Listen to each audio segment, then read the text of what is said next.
For many people, their dream classic cars are out of reach financially. Whether they're upwards of 100,000 or 500,000, it's hard to justify that kind of money on something that will only be used for occasional weekend drives to car shows. But what if you could get something of the look and feel of your dream classic car for a fraction of the price? Would it be worth it?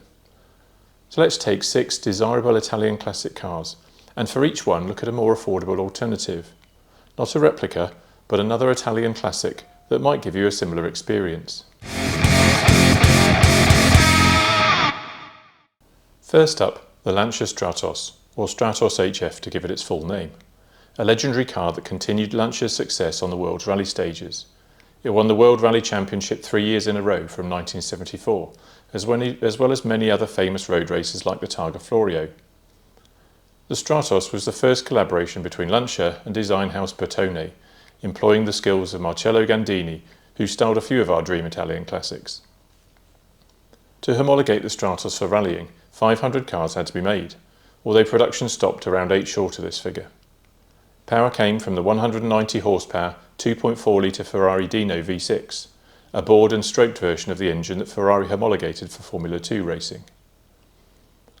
As so few cars were built, reduced further by the attrition of fierce competition use, most of the cars you see are replicas, so you'll now have to find between £200,000 and £400,000 to own a real Lancia Stratos HF.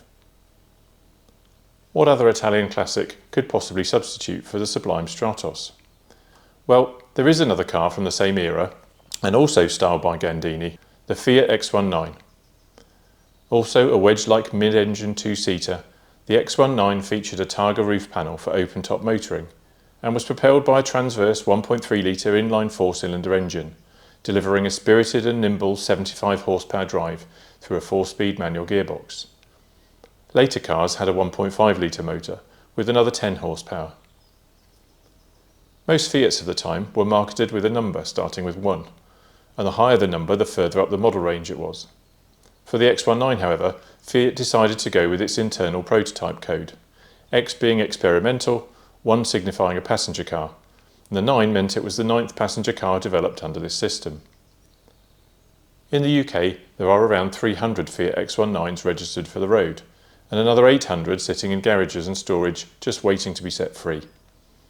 A road-ready car will cost you somewhere between £5,000 and £10,000, but you can probably pick up a project for less than £1,000. Let's move on to a car from another legendary Italian stylist, the Maserati Ghibli. Designed by Giorgetto Giugiaro at Carrozzeria Ghia, the Ghibli was launched as a 2-seat concept at the 1966 Turin Motor Show, but 2 small rear seats were added for production so it could be marketed as a 2+2 fastback coupe. Its 4.7 litre V8 engine produced 310 horsepower, delivered drive through a 5-speed manual gearbox as standard, or an optional 3-speed automatic transmission. Acceleration was impressive for such a big car of the time, hitting 60 miles per hour in under 7 seconds, and rising to a top speed of 155 miles per hour. A Spider joined the coupe in 1969 along with an SS or Supersport version with 4.9 litre capacity and 335 horsepower. The increased top speed of 174 miles per hour made it the fastest Maserati ever built up to that time. Total production of all Ghibli variants up to 1973 was 1,305 cars, with around a third being the more powerful SS specification. In left-hand drive, the 4.7 litre Ghibli can be picked up for upwards of £120,000, with Super Sport starting at £150,000. For a rarer Spider, only 125 built, expect to pay at least £500,000. Right-hand drive cars are even rarer, and there's only one currently listed for sale, which is a 4.7 litre coupe priced at £200,000. Helpfully, Maserati themselves provided a cheaper alternative to the Ghibli back in 1969 that remains affordable today. The Maserati Indy, named for Maserati's pre-war successors in the Indianapolis 500. Derived from the Ghibli platform, the Indy was styled by Ghia's competitors at Vignale, but it retained some of the same look and feel of its more expensive sibling. The Vignale design had better aerodynamics than the Ghibli, but so as not to upstage it, the Indy always had lower performance. It launched with a 260 horsepower 4.2 litre V8 and upgraded to 4.7 and then 4.9, the same as the Ghibli, but always with less power. Prices for left-hand drive Indies start at around £45,000 and most are no more than £65,000. But later 4.9 litre examples can be close to £100,000. Again, right-hand drive UK spec is harder to find, but I have seen one for sale for under £80,000. Not so affordable, but still a fraction of the equivalent Ghibli. My third choice is quite literally the poster child for dream Italian classic cars, the Lamborghini Countach. Its incomparable lines having graced the bedroom walls of many young boys, and probably a few girls, back in the 70s and 80s. Marcello Gandini again, having produced these angular lines from his studio at Bertone in 1974, adding the characteristic scissor doors to give the Countach even more presence when stationary. All generations of Countach from the mid-70s to 1990 were powered by V12s of increasing capacity and power, launching with a 375 horsepower 3.9 litre, evolving to a 349 horsepower 4.8 litre engine, and culminating with a 5.2 litre V12 developing 455 horsepower in the last few years. Just under 2,000 cars were built over the Countach's 16-year production run, and most of them in the last 5 years during Chrysler ownership of Lamborghini. The cheapest Countach I've seen for sale recently was a 1990 anniversary edition car in left-hand drive for £420,000. Earlier this year, a Periscopio, one of the first 110 cars, was sold by RM Sotheby's in Paris for £685,000. But you can typically expect to pay upwards of £800,000 for a right-hand drive car, and even as much as £1.2 million for a UK spec Periscopio. Now, fair warning, I think the Countach is all but impossible to match with an affordable alternative that comes close to how it looks and drives. So all I can do is propose something that might go some way to giving you that large mid-engined Italian supercar experience. How about the De Tomaso Pantera? The Pantera predates the Countach, having first been unveiled in 1970 and put into production the following year. It also outlived the Countach, remaining in production until 1992, at which point 7,260 Panteras had been built. More than 3 out of 4 Panteras were sold into the United States through Ford's Lincoln Mercury dealership network, which held the rights for North America up to 1975.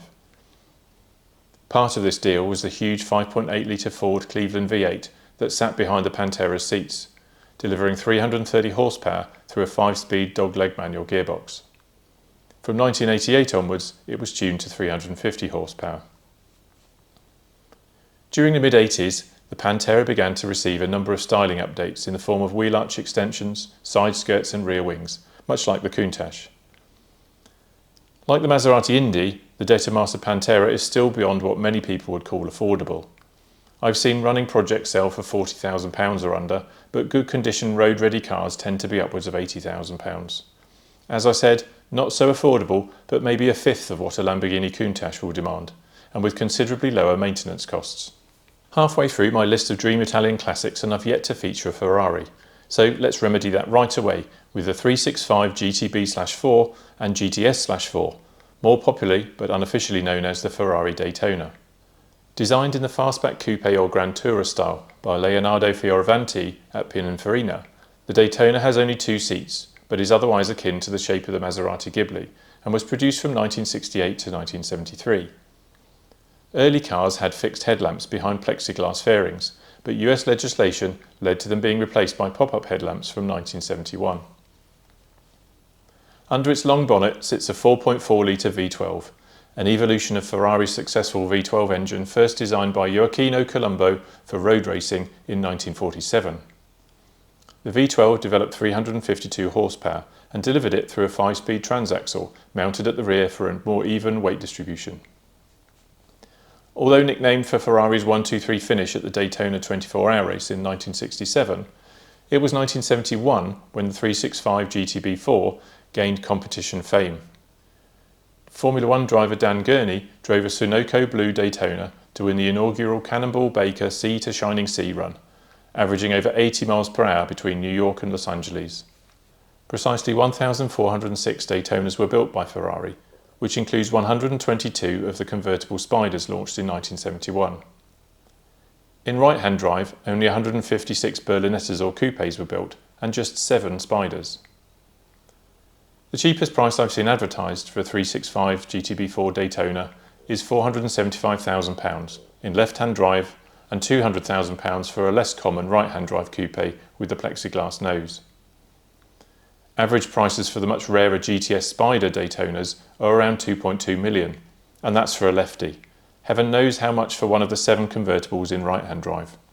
Like the Ghibli, finding an affordable alternative to the Daytona wasn't especially hard. From 1972, Ferrari produced the 365 GT4 2+2, with the same engine as the Daytona and a similar frontal look, but with 4 seats and a boot at the rear rather than a fastback tail.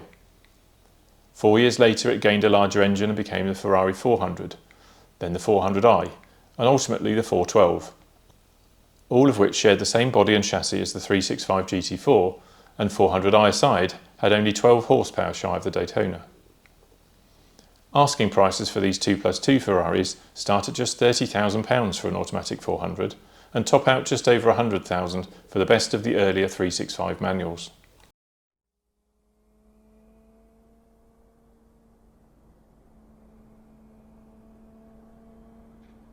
An opening shot of snowflake mountains and the distant sound of a high-revving V12 introduced the Italian Job movie to the world in 1969 and brought further attention to what many consider the first supercar, the Lamborghini Miura.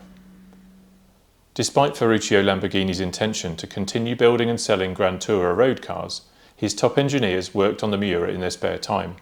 So convinced were they that cars with a racing pedigree could also succeed on the road, as they had for Ferrari.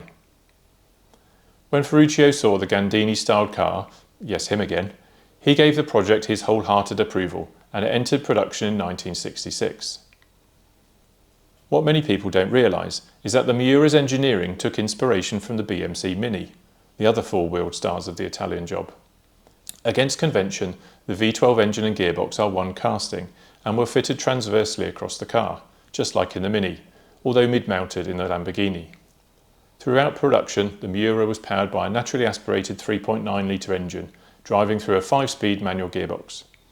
In stages, the power increased from 350 to 370 and finally 385 horsepower, along with advances in torque. Just 763 Miura, Miura S and Miura SVs were built during the 8 years of production, and thanks to the film we know that at least one didn't survive. Although most Miuras are listed as POA, price on application, which usually means it's a volatile value and worth what someone will pay on the day, the current market average selling price is £1.2 million. That said, there is currently one listed in the UK at £50 short of £2 million. So what could compare to the father of all supercars? I looked through Gandini's portfolio and picked out the Alfa Romeo Montreal. Although the Miura is much lower to the ground, there are similarities of design and styling, particularly when seen in profile. The shape of the door and side window, for example, and the array of vents after the window. From the front, the Montreal has a couple of interesting features. The retractable grilles that partially cover the headlamps, and the large NACA duct in the middle of the bonnet. Perhaps more interesting is that the duct is actually closed off, and only serves to distract attention from the bonnet bulge behind it. Taking its name from the location of the Quebec Motor Show, where the concept car was first shown in 1967, the Montreal finally came to market in 1970. It was powered by a 200 horsepower 2.6-litre V8 with a 5-speed manual transmission. In performance term, the Montreal was only marginally slower than the Miura to 60 miles per hour, although the top speed was lower. Prices too are lower than the Miura. Much, much lower. Starting prices are around £40,000, rising to high five figures for a really good example. For my last pick, it has to be another classic Ferrari, but which one? For ease of finding a worthy, more affordable alternative, I've decided to go with the Ferrari 288 GTO, which, by the UK's 40-year rule, is only recently a classic, having first been produced in 1984. Although now regarded as a homologation special to compete in Group B sports car racing, the origins were more likely as a result of Enzo hearing that Ferrari road car sales were falling under Fiat stewardship, due to them becoming too gentrified compared to the competition. Enzo asked the racing division's powertrain engineer, Nicola Materazzi, to develop a turbocharged version of Ferrari's 3-litre V8. To comply with the FIA's rules for Group B, turbocharged car engine sizes were multiplied by a factor of 1.4 compared to normally aspirated engines, and had to come under a 4 litre limit. Therefore, a 2.85 litre capacity was settled on. This gave the 2.8 of the 288's name, followed by the second 8 for the number of cylinders. This 400 horsepower engine was fitted longitudinally into a much modified 308 body, and given some styling cues from the 250 GTO, such as the 3 brake cooling louvers and the rear spoiler.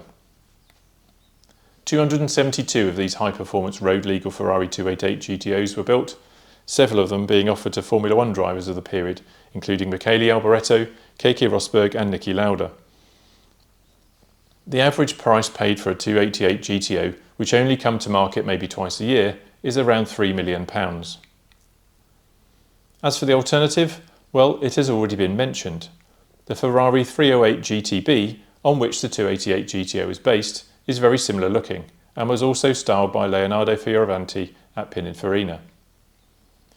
In Quattrovalvoli form, its 3 litre engine produced 240 horsepower, some way short of the turbocharged GTO, but perhaps giving more usable performance on public roads. As well as the fixed roof GTB, there's the option of the GTS, which has a removable Targa roof panel rather than being a full convertible, so it gives the best of both fixed and open-top motoring.